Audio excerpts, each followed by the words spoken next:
Well, what's good, guys? It's Charles from Team COG, and we're coming at you with Paul, my man. He went 4-0 tonight with Grandpa YuGiOh, whatever. His Grandpa's deck has no pathetic cards. Yeah, he showed that tonight, beating the competition. So go ahead and show us your profile, man. Sure. Let's get into it. So, obviously, the EXODIA deck, you got to play all 5 pieces here. So you got the 5 EXODIAs. Got my legs backwards. Thank you. They're pretty much true bricks. There's some value you can get out of them by the field spell, but you really don't want to see them in your hand very bad. So you got those. Then you have the 3 of Millennium Dynasty. So this is, the whole deck's kind of cool. It's kind of hard to interact with your opponent. You get to set this into the spell and trap zone, and then pay 2,000 life points to reveal an Ankh, summon it, and add an Ankh to hand. This is really the one you want to kind of hand trap, because the rest just search other monsters or the field spell. What you want to do is keep people off of Ankh, but that's probably the best monster. Then you got the Senjin, Wakes from the Millennium. He's pretty solid, same effect, all the monsters have the same effect. Just place them into the spell and trap zone, and then you can pay 2,000 life points or reveal the Ankh to summon them. This guy will add you a Millennium monster, so usually you summon him to add the shield. Sometimes you also use him to add the Golem here. He lets you search the field spell, YuGiOh Temple, when you activate him, but same thing, place him in the spell and trap zone, pay 2,000, reveal the Ankh to summon himself. And then I do play the one of, not a lot of people, well, it's kind of 50-50 whether people play this guy or not, but I've actually won a lot of games in Game 3 with this guy, the Fiend of the Millennium. Sometimes when I've gone through my whole combo and I can still search, I'll search this guy, put him in the back row, and then during your opponent's turn, you can, or any turn, if your opponent activates a monster effect, you can summon him and gain life points up to the half the attack of a monster on the field. And sometimes you got like a massive, like 16,000 attack EXODIA on the field, so you'll gain like 8,000 life points. He's really good in time. I think he's almost necessary for time. Then you got the 3 field spell, the YuGiOh Temple. It's okay. It just basically lets you place a monster from the hand and then place another Millennium monster from the deck into the spell and trap zone. So it's kind of a starter, assuming you have a monster in the hand. A lot of times you're placing kind of weird cards like hand traps or whatever into your back row.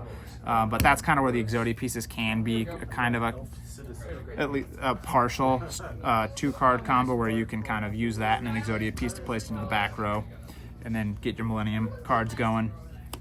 Best card in the deck is your Millennium Ankh. This card is just kind of wild. Again, really hard to interact with. A lot of people think they can bell it, but they can't, because it does not go to the graveyard and then be shuffled in. It actually is shuffled in instead of going to the graveyard, and it can't be ashed. But this lets you reveal all 5 pieces of EXODIA from hand, field, or deck, and then summon the Unstoppable EXODIA Incarnate from your extra deck. Really good card. Again, really hard to interact with, but you do kind of have to time this, because you cannot summon monsters for the rest of the turn after you activate this. And so a lot of times what you do is you use these littler monsters, do your kind of search out what you need, and then you actually go into Silhouette Rabbit, search the trap, and then activate Ankh. That way you have your EXODIA on top of the rabbit and the trap. We play only one of this spell, Obliterate Blaze. This is the game ender. Basically, you get to destroy all spells and traps on both sides of the field, and then attach 5 pieces of EXODIA to your EXODIA monster, giving them 2,000. Charles and I one time when played this card thought it was just 2,000, but no, it's 2,000 for each piece of EXODIA, so he basically gets 10,000 attack plus whatever he's already got from other battles, and doesn't, piercing damage as well. Then you'll play 2 of this. This trap I think you have to play 2 of. If you don't have access to this, you really cannot play any kind of grind game. Frankly, I think this is kind of what lets the deck win, because once people realize you're going second deck, they make you go first, and this card's insane.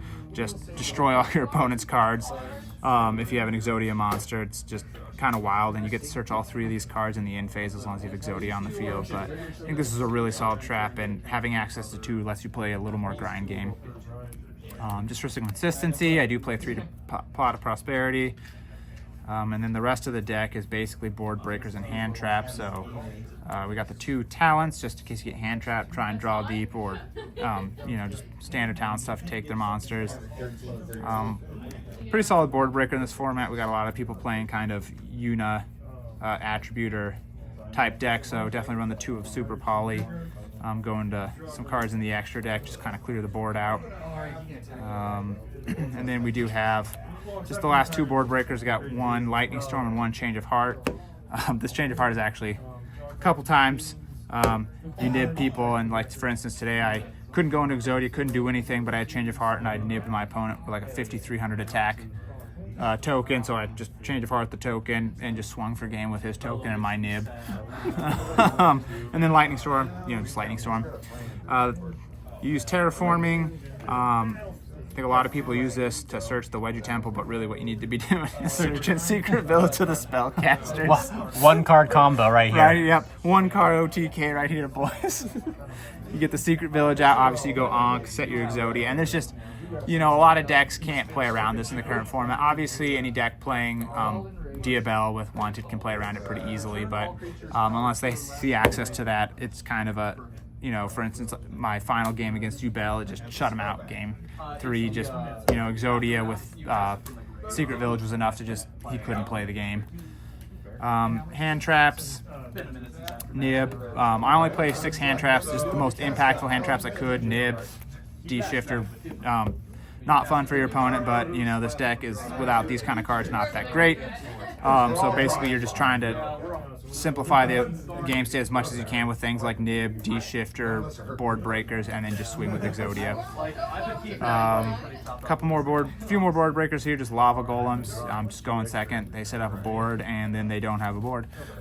And then that's, all that work. Yeah, and a lot of times, especially if they have other monsters you can attack into, like if you can't quite finish them with Exodia, you just leave Lava Golem on the field for them past turn and they burn to death. And then the last 2 cards in the main deck, Azaroon for the Silhouette Rabbit, and then just another kind of just, I need to play some toxic cards to win with this deck, so there can only be 1 Tikaboo. But yeah, this actually has worked really, really well. I went 4-0 today, got first, and even last week went 3-1, got second, just losing to Tempai. So it's performed really well. Extra deck, the must-have, you got to play 3 of this guy. Unstoppable, he's your main boss monster. Just a once per turn spell trap negate on top of getting to search you. The Obliterate Blaze, can't find it right now, but yeah, either the trap or the spell each turn. So it just really gets that grind game going. You do have to be careful because you lose 1,000 life points every standby phase when it comes back to you, and you can actually kill yourself if you're not careful by activating a lot of those monster effects. But he's just great, just swinging for game. If you've already, when he does battle, he gains attack equal to your life points, and that's permanent, so it can stack, and then sometimes you get that on top of Obliterate, and he can get huge, 20,000 plus, and just gets massive.